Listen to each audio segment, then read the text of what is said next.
हूँ मानसी सुदर्शन। आप देख रहे हैं सिटी न्यूज।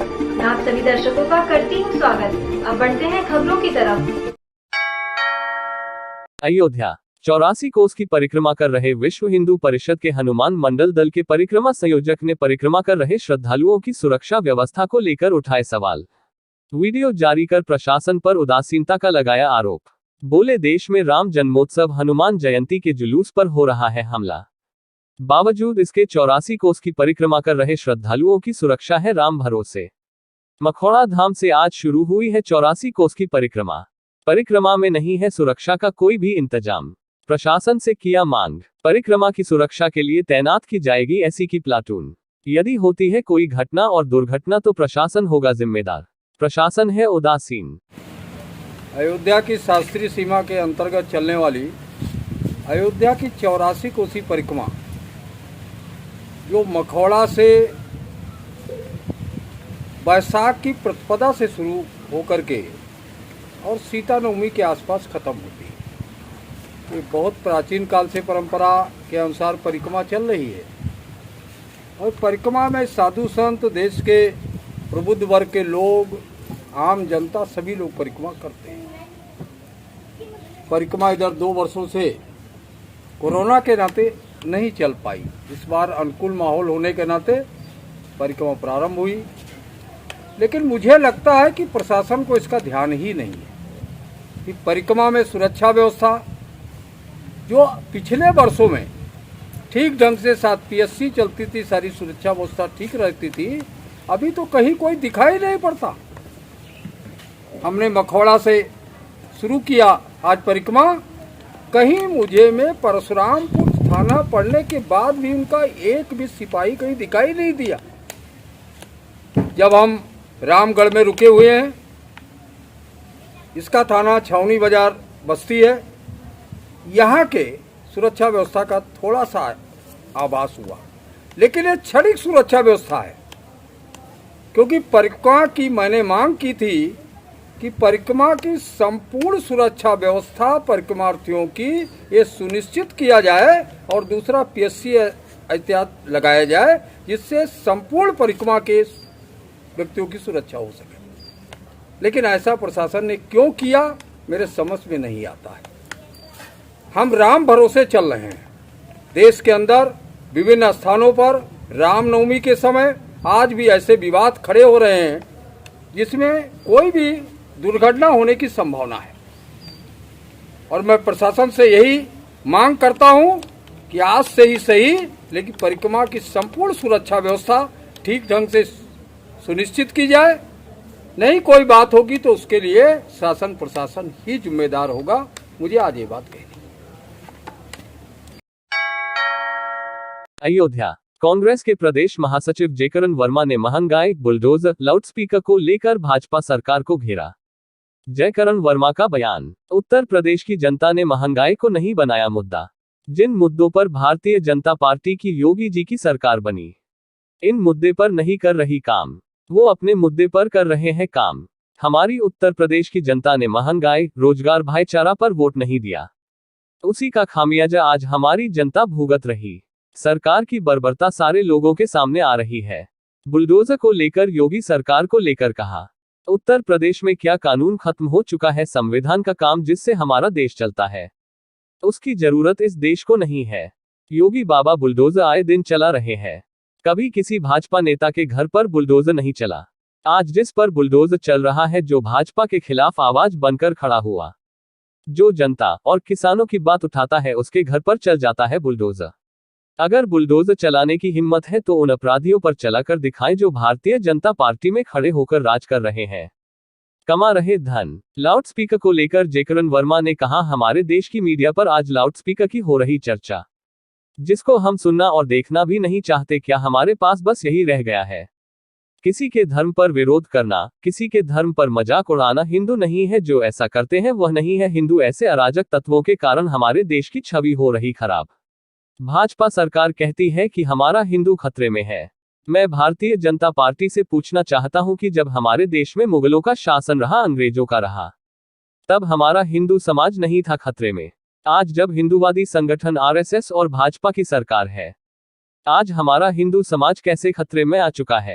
अपनी क्या प्रतिक्रिया देंगे? देखिए, महंगाई पर मुझे इतना कहना है कि उत्तर प्रदेश की जनता ने बीते चुनाव में महंगाई को मुद्दा नहीं बनाया, किसानी को मुद्दा नहीं बनाया, रोजगार को मुद्दा नहीं बनाया, भाईचारा को मुद्दा नहीं बनाया। आज दुख इस बात का है कि जिन मुद्दों पर भारतीय जनता पार्टी की सरकार बनी, योगी की सरकार बनी, वो अपने मुद्दे पर काम कर रहे हैं। हमारी प्रदेश की जनता ने महंगाई, रोजगार, भाईचारा पर वोट नहीं दिया। उसी का खामियाजा आज चंद दिनों में ही हमारी जनता भुगत रही है और इसको सहन कर रही है। योगी की बर्बरता सारे लोगों के सामने आ रही है। बड़ी चर्चा ये बुलडोजर क्या है और बुलडोजर के बारे में आप बताएं। देखिए, आप लोग मीडिया के साथी हो, मेरा इतना कहना है बुलडोजर बुलडोजर बुलडोजर।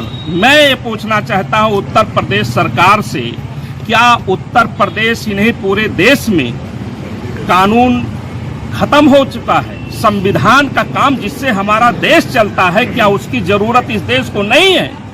ये योगी बाबा बुलडोजर आए दिन चला दे रहे हैं। आपसे मेरा प्रश्न है, किसी एक भाजपा नेता के घर पर बुलडोजर चला हो तो बता दीजिए। आज जिस पर बुलडोजर चल रहा है, या तो वो भाजपा पर के खिलाफ आवाज बनकर खड़ा हुआ है, या वो जनता की आवाज उठाता है, किसानों की बात उठाता है, उसके घर पर बुलडोजर चल जाता है। और जितने बड़े बड़े अपराधी हैं उनसे उनकी साठगांठ चलती है। अभी बीते चुनाव में आप लोगों ने देखा होगा, बाहुबलियों की जीत बताती है कि इस देश और प्रदेश में इनको अपराधियों से मतलब नहीं है, इनको सिर्फ मतलब है। तो यहाँ अपराधियों से इसलिए मतलब है इनको कि अपराधी को मिला करके ये दलितों, पिछड़ों, अल्पसंख्यकों को तहस नहस करना चाहते हैं, उनकी आवाज को बंद कर देना चाहते हैं। अगर जो बुलडोजर चलाने की हिम्मत है योगी बाबा पर, तो उन अपराधियों पर चलाकर दिखावें जो भारतीय जनता पार्टी में खड़े राज कर रहे हैं, धन कमा रहे हैं और सामान्य लोगों पर वो डंडे और चाबुक चलाने का काम कर रहे हैं। उन पर हिम्मत नहीं होती उनकी चलाने। लाउड स्पीकर पर चर्चा कर रही है, जिसकी चर्चा हम सुनना भी नहीं चाहते और देखना भी नहीं चाहते। उसका एक कारण यह है कि क्या हमारे पास आज यही रह गया है? हमारा, जैसे मैं अयोध्या का रहने वाला हूँ, मैं भी हिंदू हूँ, मेरा कर्तव्य ये नहीं है, मेरा धर्म ये नहीं कहता है कि किसी के धर्म पर विरोध करना हिंदू धर्म नहीं है, किसी के धर्म पर मजाक उड़ाना हिंदू धर्म नहीं है। जो लोग ऐसा कर रहे हैं वो हिंदू नहीं हो सकते, हिंदू को मानने वाले नहीं हो सकते। ऐसे अराजक तत्वों के कारण ही आज हमारे देश की छवि विदेशों में भी खराब हो रही है। अगर जो आज भाजपा कहती है कि हिंदू खतरे में है, हिंदू खतरे में है, मैं भारतीय जनता पार्टी से पूछना चाहता हूं, हमारे देश में मुगलों का भी शासन रहा है, अंग्रेजों का भी शासन रहा है, तब हमारा हिंदू समाज खतरे में नहीं था। आज जब हिंदूवादी संगठन, आरएसएस जैसे संगठन की सरकार है, भारतीय जनता पार्टी जैसे पार्टी की सरकार है, तो आज हमारा हिंदू समाज खतरे में कैसे आ चुका है। मैं इतना कहना चाहता हूं कि मुसलमान का नाम लेकर के, पाकिस्तान का नाम लेकर करके, मस्जिद का नाम लेकर करके ये भारतीय जनता पार्टी गरीबों की आवाज नहीं उठाना चाहती, किसानों की आवाज नहीं उठाना चाहती, रोजगार नहीं देना चाहती। ये सारे मुद्दों से भटकाते हुए ये ऐसे पोपोडंटा करने का काम करते हैं जिससे इस प्रदेश में बड़ौदा उत्तर प्रदेश बैंक एम्प्लॉइज यूनियन के कार्यकर्ताओं ने अपनी समस्याओं को लेकर कार्यकारिणी सभा का आयोजन किया, जिसमें बड़ौदा उत्तर प्रदेश ग्रामीण बैंक के परिक्षेत्र उत्तर प्रदेश के लगभग 29 जिलों के कार्यकर्ता एवं पदाधिकारियों ने हिस्सा लिया। प्रदेश अध्यक्ष शिवकरण द्विवेदी ने बताया कि हमारा संगठन अपने कर्मचारियों की समस्या के समाधान के लिए इस परिचर्चा का आयोजन किया है, जिसमें कर्मचारियों के हित के लिए और उनके लाभ के लिए चर्चा की गई। हमारे बैंक कर्मचारियों को सरकार द्वारा बनाए गए मानक के हिसाब से वेतन और अन्य लाभ नहीं मिल रहे हैं, जो सरकार के द्वारा बनाए गए नियमों का उल्लंघन है। अगर हमारी समस्याओं का समाधान ना हुआ तो आगे हम बड़ा आंदोलन करेंगे। प्रदेश महासचिव हरीश चंद्र मिश्र ने बताया कि प्रबंधन द्वारा कर्मचारियों का शोषण किया जा रहा है, उनको मानक के हिसाब से वेतन नहीं मिल रहा है। लगभग 2000 से अधिक दैनिक वेतन पर काम करने वाले कर्मचारी हैं, उनको उनकी सही मजदूरी और सुरक्षा सुविधा नहीं मिल रही है। हमारी मांग है कि जल्द से जल्द इन समस्याओं का निस्तारण हो, अन्यथा संगठन बड़ा आंदोलन करने का बाध्य होगा। उस कार्यक्रम में सम्मिलित हुए, उस कार्यक्रम करने का मेन उद्देश्य है, ये आपके क्षेत्र में एक बैंक काम करती है, बड़ौदा यूपी बैंक, ये उत्तर प्रदेश के 31 जिलों में काम करती है। इसमें 3 ग्रामीण बैंकों को मिला करके ये 1 अप्रैल 2020 को भारत सरकार ने इसका गठन किया है, जिसमें बड़ौदा उत्तर प्रदेश ग्रामीण बैंक, पूर्वांचल बैंक और काशी गोमती ग्रामीण बैंक तीनों मिला करके बनी है। इसमें काम करने वाले जो एवार्ड स्टाफ हैं, जो कर्मचारी हैं, उनका संगठन की एक कार्यकारिणी सभा है। आज इस सभा का आयोजन हम लोगों ने जो किया है, हमारी जो कर्मचारियों की विभिन्न जो समस्याएं हैं उन पे संघर्ष करने के लिए एक सशक्त मंच बनाने के लिए हम लोगों ने इस कार्यकारिणी का आयोजन किया है। इस बैंक में लगभग 2000 की संख्या में दैनिक वेतन पे काम करने वाले कर्मचारी काम करते हैं, सफाई कर्मचारी काम करते हैं, जिनको जो भारत सरकार के नियमानुसार जो मजदूरी मिलनी चाहिए, जो सामाजिक सुरक्षा मिलनी चाहिए, वो नहीं दी जा रही है। और दूसरा जो सबसे अहम मुद्दा है कि अमलगमेशन में जब 3 बैंकों को मिलाया गया, उसमें 2 बैंकों के अधिकारियों और कर्मचारियों को तमाम सुविधाएं जो मिल रही थी उनको बंद कर दिया गया है। कर्मचारियों को जो अतिरिक्त वेतन मिल रहा था उसको भी घटा दिया गया है, जो कि भारत सरकार के निर्देश का खुला उल्लंघन है, जिसके खिलाफ कर्मचारियों में आक्रोश है। हम लोग इस मुद्दे को भी यहाँ पे डिस्कस कर रहे हैं और इसको डिस्कस करने के बाद आने वाले समय में इस कार्यकारिणी जो भी निर्णय लेगी, हम लोग आंदोलन के रूप में आगे बढ़ेंगे। इसमें पूरे उत्तर प्रदेश के हमारे जो 30 जनपद कार्य क्षेत्र के हैं, उन 30 जनपदों के प्रतिनिधि यहाँ पे मौजूद हैं। इसके अलावा मैं Shivkaran Dwivedi, national federation of RRB employees, जो ग्रामीण बैंक कर्मचारियों का राष्ट्रीय संगठन है, उसका महासचिव हूँ। आप PLK सिंह जी हैं, जो उत्तर प्रदेश में ग्रामीण बैंक कर्मचारियों का राज्य स्तरीय संगठन है, उसके प्रदेश अध्यक्ष हैं। और आप हरिश्चंद्र मिश्रा जी, उससे स्टेट फेडरेशन के प्रदेश महासचिव। आज कार्यकारिणी की जो बैठक जो हुई है, समाधान समस्याओं के, अभी तो हम लोग इस पे चर्चा कर रहे हैं। समस्याओं के समाधान के लिए हम प्रबंधन से लगातार अनुरोध कर रहे हैं। इस पे हम लीगल कोर्स ऑफ एक्शन में भी हमारी बातें चल रही हैं। लेबर कमिश्नर के पास भी हमारा मामला चल रहा है, और अगर हमारी बात नहीं बनती है तो सीधे फिर हम आंदोलन के लिए भी आगे बढ़ेंगे। आप अपना नाम पता मैं बताया तो शिवकरण द्विवेदी मेरा नाम है, national federation of RRB employees. Baroda Uttar Pradesh Gramin bank के परिक्षेत्र के लगभग 29 जिलों के उत्तर प्रदेश में जो समाहित है, उसके सारे अध्यक्ष और महामंत्री और कार्यकारिणी सदस्य ये उपस्थित हैं, और उनके बीच में हम बहुत महत्वपूर्ण निर्णय लेने जा रहे हैं। किस तरह से अभी आपकी हम लोग पहले से भी प्रबंधन से ये चीजें मांग कर रहे थे, और आगे भी अब दबाव के आज के बाद हम कोई एक निष्कर्ष निकालते हुए, जैसे अब हम लोगों के हाथ में तो जो लीगल एक्ट है, धरना है, प्रदर्शन है, जो भी कार्रवाइयां हैं, उसके लिए हम प्रबंधन यदि नहीं मानता हमारी चीज़ों को जो है, और बैंक को इसी तरह से लगातार नुकसान करता रहा, तो हम उसके खिलाफ आंदोलन के लिए विवश होंगे, और ये बहुत जल्द जो है निर्णय प्रबंधन को देंगे। हरीशचंद्र मिश्र, प्रदेश महासचिव, स्टेट फेडरेशन। देश की सबसे बड़ी परिक्रमा करने के लिए रामनगरी अयोध्या से 2 गुटों में 1000 से अधिक की संख्या में साधु संत मखोड़ा धाम रवाना हुए, जहां से सभी साधु संत एक साथ 84 कोसी परिक्रमा यात्रा को प्रारंभ करेंगे। यह यात्रा 23 दिन में 5 जनपद व 110 गांव से होकर गुजरेगी। वहीं इस 84 कोसी परिक्रमा के लिए विश्व हिंदू परिषद के मुख्यालय कारसेवकपुरम से हनुमान मंडल के संयोजन में सैकड़ों की संख्या में साधु संतों को अयोध्या विधायक वेद प्रकाश गुप्ता ने संतों का स्वागत कर रवाना किया। तो वहीं दूसरा गुट धर्मार्थ सेवा संस्थान के द्वारा बड़ी संख्या में साधु संत भी भगवान के भजन कीर्तन करते हुए रवाना हुए। यह 2 अलग अलग स्थानों से निकले हजारों की संख्या में संत भगवान श्री राम के जयकारे लगाते हुए मखौड़ा धाम के लिए रवाना हुए हैं, जहां से कल सुबह सभी संत विधि विधान पूर्वक पूजन अर्चन के बाद इस यात्रा को प्रारंभ करेंगे। 23 दिन की इस यात्रा में 5 जनपद बस्ती, अंबेडकर नगर, अयोध्या, बाराबंकी व गोंडा के लगभग 110 गांव से होते हुए अयोध्या समाप्त होगा, जिसके बाद यह यात्रा सरयू तट पर 1 दिन के विश्राम के पश्चात प्राचीन स्थली सीता कुंड पर इस यात्रा का समापन होगा। आज अयोध्या धाम से प्रभु श्री राम की इस नगरी से 84 कोसी परिक्रमा शुरू होने जा रही है, और ये मखौड़ा धाम, जहाँ से मखौड़ा से ये स्टार्ट होगी प्रतिपदा पर, माननीय सुरेंद्र जी मेरे साथ हैं जिन्होंने भी बताया।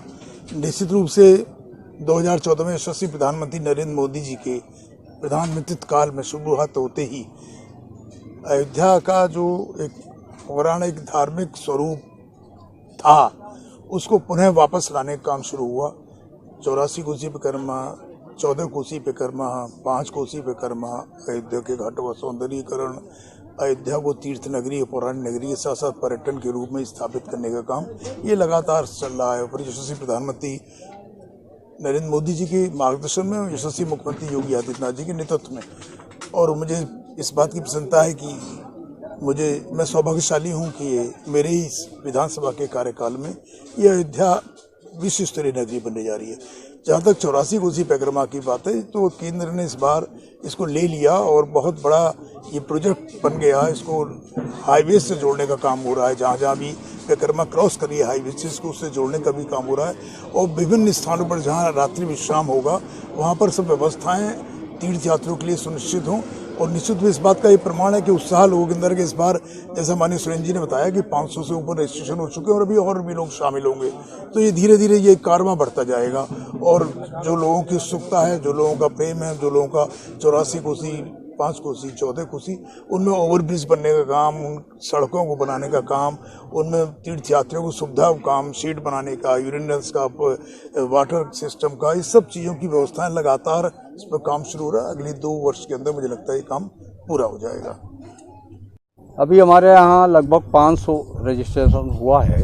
इसके माध्यम से यहाँ से मखौड़ा पूर्णिमा को जाते हैं और वहाँ से बैसाख के पहले दिन यानी प्रतिपदा के दिन वहाँ से पदयात्रा के रूप में राम रेखा, हनुमान बाग, श्रृंगी ऋषि आश्रम, महादेवा घाट, गोसाईगंज, तारुण, सीताकुंड और खेमासराय, आस्तिकन, जनमेजय कुंड से होते हुए रुदौली, मैरा मऊ हनुमान मंदिर, पटरंगा से आगे होते हुए दुलारे बाग, बाराही देवी, बारा भगवान, राजापुर तुलसीदास की जन्मभूमि इत्यादि में होते हुए और आगे परिक्रमा फिर मखौड़ा में ही पूर्ण होती है। अच्छा, ये कितने दिन की यात्रा है? और हमारी 22 दिन की यात्रा है। 22 दिन में हम परिक्रमा को पूरा करेंगे। पहले दिन तो 18 किलोमीटर, शेष 12-13 किलोमीटर रोज की यात्रा है, इतना करते हैं। इस दरमियान कितने पड़ाव होंगे? जो यात्री हैं उनके भोजन के लिए क्या होगा? इस समय कुल मिलाकर के 44 पड़ाव हैं हमारे, दोपहर और रात्रि के मिलाकर के 44 पड़ाव होंगे। और उनके लिए वहाँ के लोगों द्वारा, कार्यकर्ताओं द्वारा, वहाँ के क्षेत्रीय जनता द्वारा विभिन्न प्रकार की सुविधाएं, रहने खाने पीने से लेकर संपूर्ण व्यवस्था की गई है, जिसका ठीक से पालन वो लोग करते हैं और हम उनकी व्यवस्था में सहयोग करते हैं। इस बार जो है केंद्र सरकार के द्वारा 84 कोसी परिक्रमा को जो है भव्य बनाने की जो बात कर रही है और काम भी लगभग शुरू हो गया। इस बार की जो परिक्रमा पथ को लेकर के जो व्यवस्थाएं, देखिए 2013 में जब से हम लोगों ने परिक्रमा शुरू की, पहले साल तो प्रतिबंध लगा, लेकिन 14 से जब परिक्रमा शुरू हुई तभी से हम इस बात को मांगते रहे हैं कि सड़क बनाओ, बिजली पानी की व्यवस्था करिए, 2 जगह सरयू हम उतरते हैं नाव से, वहाँ पर पुल बनाओ, ये मांग करते रहे। उस मांग को केंद्र सरकार ने ध्यान दिया, उस पर जो है उन्होंने पहल की है, तो मुझे लगता है आगे काम पूरा होगा और इसी पर वो पहल कर रहे हैं। GRP railway station Ayodhya Cantt के प्रभारी निरीक्षक रहे वरुण कुमार शर्मा का हुआ लखनऊ ट्रांसफर। लखनऊ से जीआरपी रहे नवागत प्रभारी निरीक्षक अरविंद कुमार तिवारी ने आज अयोध्या कैंट जीआरपी पहुंचकर अपना कार्यभार किया ग्रहण। GRP Ayodhya Cantt railway station के कार्यालय में पहुंचे नवागत प्रभारी निरीक्षक अरविंद कुमार तिवारी का जोरदार स्वागत हुआ। तो वही 11 महीने से कार्यभार संभाल रहे प्रभारी निरीक्षक जीआरपी के वरुण कुमार शर्मा को सभी स्टाफ ने माला बनाकर विदाई दी। इस विदाई समारोह के दौरान वरुण कुमार शर्मा ने कहा कि मेरे 11 महीने के कार्यकाल में मेरे सभी स्टाफ ने पूरा सहयोग किया है, इनका मैं आभारी रहूंगा। मैं आशा करता हूं कि नवागत प्रभारी पूरी तत्परता से कार्य करेंगे। Ayodhya Cantt railway station GRP के नवागत प्रभारी अरविंद तिवारी ने कहा कि इससे पूर्व में लखनऊ जीआरपी में कार्यरत था, उसके बाद मेरा अयोध्या कैंट आना हुआ है। मैं अपने कार्यकाल में पूरी निष्ठा से काम करूंगा। यात्रियों और उनके सामानों की सुरक्षा के लिए राजकीय रेलवे पुलिस पूरी तत्परता से कार्य करेगी। समस्त मेरे साथ जो लोग मेरी पोस्टिंग के दौरान मेरे साथ रहे, मैं उनका तहे दिल से शुक्रगुजार हूँ। उन्होंने मेरे साथ हर समय लगभग 11 महीने पूरी कर्मठता से, निपुणता से और कंधे से कंधा मिलाकर मेरा साथ दिया। सब लोग बहुत ही कर्मठ हैं, जुझारू हैं, जिन्होंने मुझे 11 महीने तक किसी भी तरह की कोई तकल्लुफ महसूस नहीं होने दी। अपने सरकारी कार्य के प्रति उन्होंने बड़ी संवेदना के साथ और बड़े प्रभावी ढंग से कार्य किया, जिससे मुझे थाना का संचालन करने में किसी भी तरह की कोई समस्या नहीं आई। और जहाँ तक इनके अपने सब लोगों के कार्य करने का अनूठा अपनी मेहनत से जो कार्य करते हैं, जिससे पुलिस की छवि और लोगों में एक पॉजिटिव संदेश जाता है, ये सब इन्हीं लोगों की इतनी मेहनत और कर्मठता का परिणाम है, जिससे ये थाना 11 महीने सफलतापूर्वक संचालित रहा। और मैं जैसा कि अरविंद तिवारी साहब कंट्रोल रूम प्रभारी थी, और अब वो जो रिक्त स्थान हुआ है उसी पर मैं जा रहा हूँ, और मैं अब वहाँ लखनऊ में कप्तान साहब के कार्यालय में कंट्रोल रूम प्रभारी रहूँगा। और आप लोग सब आइए, आप सबको स्वागत है, आपका बहुत बहुत धन्यवाद। आप इस कार्यक्रम में मेरे मैं लखनऊ जीआरपी अनुभाग श्रीमान पुलिस अधीक्षक महोदय के कार्यालय में कंट्रोल रूम प्रभारी के पद पर नियुक्त रहा, और वहाँ से मैं हस्तांतरित होकर यहाँ पे आया हूँ, भी यहाँ का चार्ज लिया है। और यहाँ अयोध्या कैंट पर मेरी नियुक्ति हुई है। आज से मैं अपना बेस्ट करने का प्रयास करूँगा, लोगों को प्रयास करूँगा कि सहूलियतें जो मुझसे हो पाएँ ज़्यादा सहूलियतें मिलें, क्राइम पे मैं ज़्यादा से ज़्यादा वर्क करूँ, कंट्रोल करूँ, लोगों को पुलिस के प्रति एक विश्वास बढ़े, ऐसा हमारा प्रयास रहेगा। अपने माध्यम से संदेश करना चाहेंगे यहाँ की जनता से और लोगों से और यात्रियों को? सबसे मेरा अनुरोध रहेगा कि सतर्कता बरतें, विशेष रूप से यहाँ पे कोई ऐसी चीज़ें हों, संदिग्ध हों, तो उसको तुरंत बताएं, इस पर कि त्वरित कार्रवाई करके उसको देखा जाए, हैंडल किया जाए। कोई ऐसी संदिग्ध कोई व्यक्ति, कोई वस्तु मिले तो तुरंत बताएं, कंट्रोल रूम बताएं, थाने बताएं, हमारे COG नंबर बताएं। और रही बात कोरोना का, भी धीरे धीरे वो प्रसार बढ़ रहा है, तो सबसे अपील करूंगा कि सब लोग मास्क इत्यादि लगाना सुनिश्चित करें, और जो एक दूरी मेंटेन करने की बात है उसको मेंटेन करना सुनिश्चित करें। अरविंद कुमार तिवारी। अजान और हनुमान चालीसा एक पाठ किए जाने को लेकर चल रहे लाउडस्पीकर विवाद पर बाबरी मस्जिद के पूर्व पक्षकार इकबाल अंसारी का बड़ा बयान सामने आया है। इकबाल ने कहा कि हम हैं मुसलमान, लेकिन हिंदुओं के सभी देवी देवता का सम्मान करते हैं। लेकिन आज तक अजान और हनुमान चालीसा को लेकर कोई विवाद नहीं रहा, लेकिन कुछ लोग राजनीति कर लोगों को उलझा रहे हैं। बाबरी मस्जिद के पूर्व पक्षकार इकबाल अंसारी ने कहा कि हम हिंदुस्तान के निवासी हैं और यहाँ के वफादार भी, और हम सभी धर्मों के भी वफादार हैं। हम मुसलमान हैं, लेकिन हिंदुओं के सभी देवी देवताओं का सम्मान करते हैं। आज तक अजान भी होता रहा, कोई ऐतराज नहीं किया, और हर मंदिरों में सुबह 4 बजे से आरती पूजा और हनुमान चालीसा होती है। कभी किसी ने कोई ऐतराज नहीं किया, लेकिन आज धर्म की राजनीति हो रही है। वही इकबाल अंसारी ने कहा कि यदि अजान और हनुमान चालीसा दोनों एक साथ होंगे तो हम ना ही अजान सुन सकते हैं, ना ही हनुमान चालीसा, लेकिन लोग धर्म की आड़ में ऐसी बात कर रहे हैं कि जिससे हिंदू और मुसलमानों के बीच विवाद पैदा हो, अब यह नहीं चाहते हैं। उन्होंने कहा कि हमारा मजहब यही सिखाता है कि हर जाति और हर धर्म के लोगों का सम्मान करें। इस देश में हर जाति धर्म के लोगों को अपने मजहब के मुताबिक पूजा करने की आज़ादी है, इसलिए कोई इस तरह का कार्य ना हो जिससे एक दूसरे के बीच विवाद पैदा हो। यह हिंदू, मुस्लिम, सिख और ईसाइयों का देश है। वही कहा कि सम्मान हनुमान चालीसा का हो रहा है और अजान का भी, इस पर कोई विरोध नहीं है। सरकार को इस मामले पर संज्ञान लेना चाहिए, और जो लोग देश को उलझाने की कोशिश कर रहे हैं, हम यह नहीं चाहते हैं। बातें सामने आ रही हैं, किस प्रकार की राजनीति आप मानते हैं और क्या मानते हैं? देखिए, हम हिंदुस्तान के निवासी हैं, हिंदुस्तान के वफादार हैं, और सब जो है सब धर्म के वफादार हैं। हम मुसलमान हैं, लेकिन सम्मान जो है सारे हिंदुओं के देवी देवताओं का भी करते आए हैं, लोग भी करते हैं। आज तक अजान भी होती रही, कोई इतराज नहीं रहा, और हर मंदिरों में सुबह 4 बजे से आरती पूजा हनुमान चालीसा होता रहा। किसी ने जो है कभी किसी ने कोई इतराज किया नहीं। आजकल जो है लोग राजनीति में जो है इस तरीके से लोग बात करते आ रहे हैं कि एक साथ जो है होना चाहिए।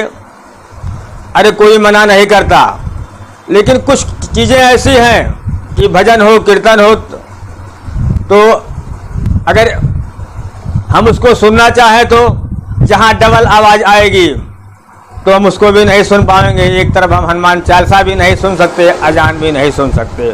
तो इस तरीके से धर्म के साथ लोग जो है आजकल धर्म की आड़ में लोग ऐसी बात लोग देश में करते हैं कि हिंदू मुसलमानों में एक बात विवाद पैदा हो। हम ये नहीं चाहते। हमारा मजहब यही सिखाता है कि हर जात के हर धर्म की पूजा की, लोगों की जो है पूजा पाठ की, नमाज की जो है हिंदुस्तान में आज़ादी है। लोग अपने अपने हिसाब से लोग करते रहते हैं, करें, और लोग इस तरीके से ना करें कि जो एक दूसरे के जो है कोई विवाद पैदा हो। हिंदू मुस्लिम सिख ईसाइयों का देश है, ये हिंदुस्तान है। सम्मान हनुमान चालीसा का भी हो रहा है। आज की लोग बात करते हैं, पहले से हो रहा है, लोग सुनते आए हैं। मुसलमान अजान दे रहा है, लोग सुनते आए हैं, किसी में कोई विरोध नहीं है। हमें चाहते हैं कि इसको जो है सरकार अपने स्तर से देखे, और इस तरीके से जो लोग काम कर रहे हैं देश को ये लोग चाहते हैं कि देश में लोग उलझें, देश का नुकसान करें, तो हम ये नहीं चाहते। हमारा मजहब यही सिखाता है हर धर्मों का सम्मान होना चाहिए। आज के लिए बस इतना ही। कल फिर मिलेंगे इसी समय इसी चैनल पर। अब हमें दीजिए इजाजत। नमस्कार।